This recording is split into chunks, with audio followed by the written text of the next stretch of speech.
priekšsēdētājs Gunārs Skudram. Mēdīju pārstāvjiem ir iespēja uzdot interesējušos jautājumus tiešsaistē, ierakstot jautājumus čatā, nosaucot savu vārdu, uzvārdu, arī plašsaziņas līdzekļi, kura vēlāk arī tiks iespēja robežās nolasīti. Un kā pirmais runātājs aizsardzības ministra kungs Andris Lūdzu. Jā, paldies, cienījamie mēdīju pārstāvi, klātesošie. Sveicināti visiem.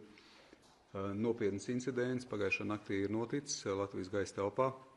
Un līdz ar to, protams, ka mēs apzināmies, ka šeit bāžas cilvēku jautājumi ir pilnīgi pamatot un vietā par mūsu gaisa telpas aizsardzību, par mūsu cilvēku drošību. Tāpēc mēs šeit arī uzskatījām ar iekšlietu ministru, ka mums ir jābūt uz vietas, lai arī uzrunātu gan iedzīvotājus, gan arī pašvaldību vadītājus, lai arī vienotos par informācijas apmaiņu, izdarīt arī secinājumus.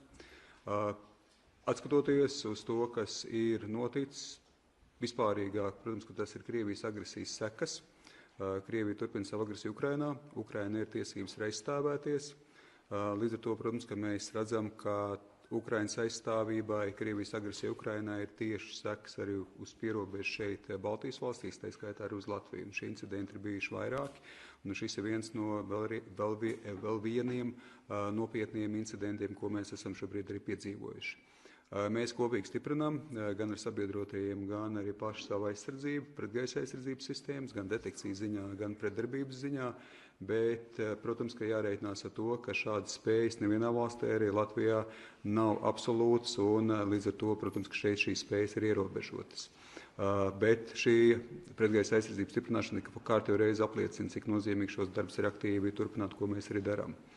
Attiecībā uz konkrēto notikumu noteikti var būs vēl precizējuši jautājumi un papildinājumi no kolēģa puses. Tika iedarbināta arī šūnu apraidi brīdināšana, atbilstoši tā informācijai, kas konkrētā brīdī bija arī pieejama.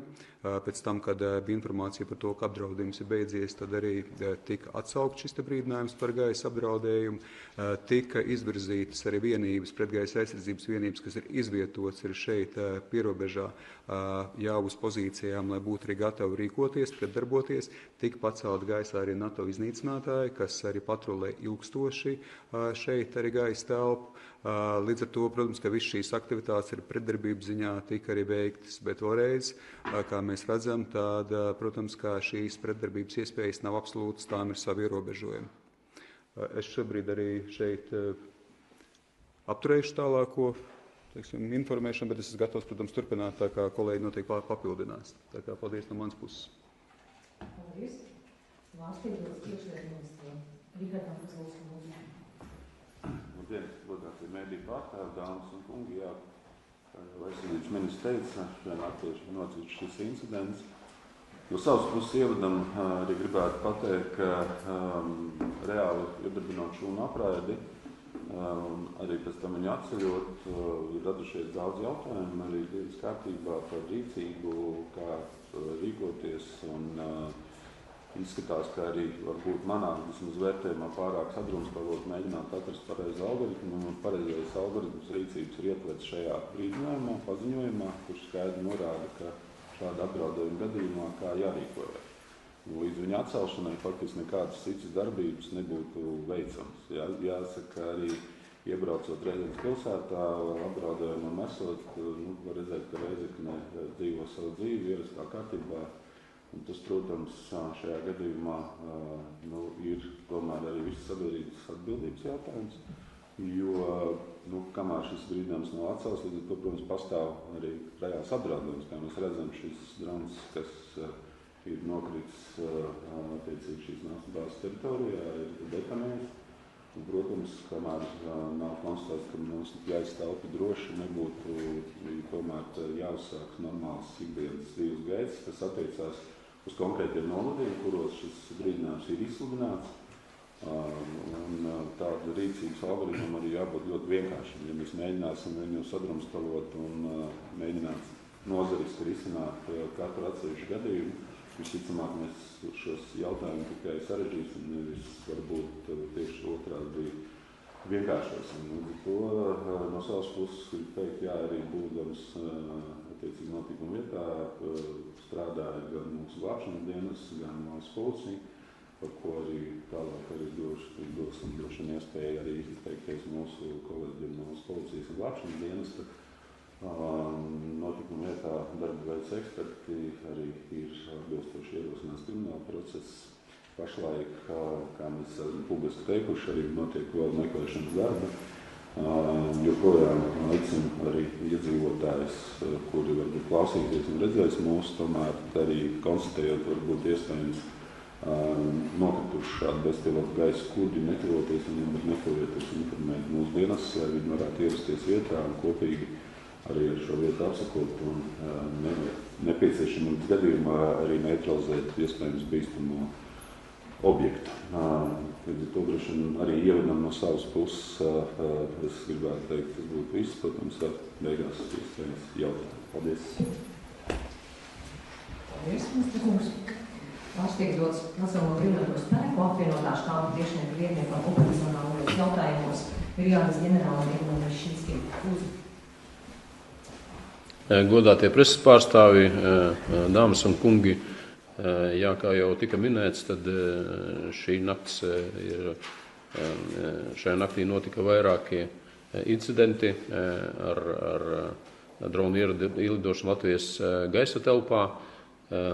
Konkrēti tika fiksēti vismaz 3 šādi incidenti, bet fakti vēl joprojām tiek pārbaudīti gan mūsu sensoros, gan arī no pārējās mūsu rīcībā esošās informācijas. Tāpat, kā jau tika minēts, turpinās meklēšanas darbi uz potenciāli iespējams avarējušu vai avarējušajiem droniem, kas varēja būt nokrituši vēl Latvijas teritorijā. Kā jau aizsardzības ministrs minēja, tad tika aktivizētas mūsu pretgaisa aizsardzības grupas šo incidentu laikā.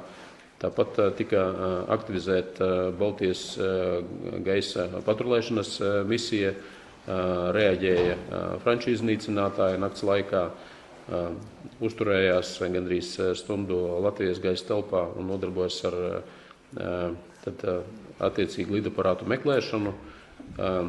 No manā rīcībā esošās informācijas lidaparāti arī tika identificēti radaros, taču notriekšana nebija iespējama, jo neizpildījās visi pieejamie drošības kritēriji. Tātad netika izmantot ieroči, jo nebija droši, ka nevarētu ciest civiliedzīvotāji vai infrastruktūra. Otrais tika iedarbināts arī gaisa patrulēšanas misija un arī uzturējās gaisa telpā praktiski stundu. Tas bija Rumānijas iznīcinātāji un arī nodarbojas ar lidaparātu meklēšanu Latvijas gaisa telpā. Kopumā, jā, es gribētu teikt to, ka mēs cītīgi strādājam pie tā, lai veidotu šo daudzslāņu pretgaisa aizsardzības sistēmu un aizsardzību. Diemžēl jāsaka, ka ne viss ir iespējams tik ātri, cik mums gribētos. Daudzas lietas, ko mēs pasūktam vai iepērkam, ienāk gada, pusotra, 2 gadu, pat 3 gadu griezumā. Līdz ar to tas process intensīvs gaisa telpas aizsardzības tālākai attīstībai ir uzsākts un turpinās. Rezultāti arī būs, bet tas prasīs, diemžēl, arī laiku. Paldies. Paldies brigādes ģenerālim kungam un vārds tiek dots valsts policijas valdes ģenerālim pārvaldniekam un tad ir Tropam. Lūdzu.